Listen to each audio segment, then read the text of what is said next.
Isang memorable ng mag-asawa na hindi malilimutan kailanman sa isang pagdiriwang ng tunay na pag-ibig at katapatan sa harap ng Panginoon at kay Mayor Eli Ruanto na ikinasal sina Lawrence at Jayan bilang pag-iisang dibdib o panghabang buhay na sumpaan na isinagawa nitong September 30 sa tanggapan ng alkalde sa bayan ng Infanta, Quezon. Matapos ang sumpaan ng dalawa ay agad ikinasa ang kanilang legal na halik at habang nagpirmahan ng dalawa sa kanilang kasunduan ay si Mayor Eli Ruanto na rin ang singer ng kanilang kasal. When I didn't care for anyone but you,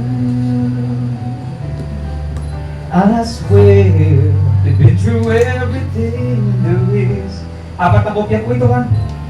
Anything, can imagine anything the two of us can do.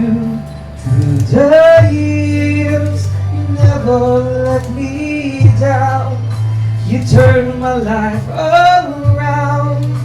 The sweetest days I've found. Isang pambihirang kasalan ito na libre lahat. Bagamat madami ang ikinasal na si Mayor Eli Ruanto mula nang siya ay manungkulan, pero lagi nakaalalay ang lokal na pamahalaan sa kanyang mga kababayan upang mabawasan ang mga gastusin ng mga magpakasal bilang bahagi ito ng serbisyong may lingap sa mamamayan. Ginanap ang seremonya kasama ang mga kaanak at mahal sa buhay kung saan pinagtibay ang kanilang panghabang buhay na pagmamahalan, pagtitiwala at pag-unawa sa isa't isa. Sa isang inspirasyon hindi lamang sa kanilang pamilya kundi sa buong komunidad. Sina Lawrence at Jean ay 7 taon na silang nagsasama, subalit ngayon lang sila humantong sa pag-iisang dibdib na biniyayaan na rin sila ng isang anak kahit nagpalitan ang dalawa ng mensahe bilang pagtiyak sa kanilang pagmamahalan.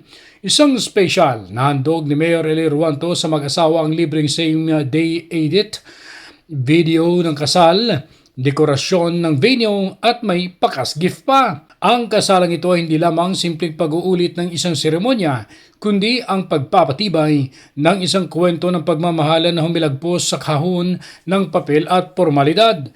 Ito rin ay naging simbolo ng malasakit ng lokal na pamahalaan sa pangunguna ni Mayor Ruanto sa mga kwento ng pag-asa at katatagan ng kanyang mga kababayan. Ronda Balita mula sa lalawigan ng Quezon. Ako si Che Arnarit, naghahatid ng mahalagang impormasyon at balitang totoo.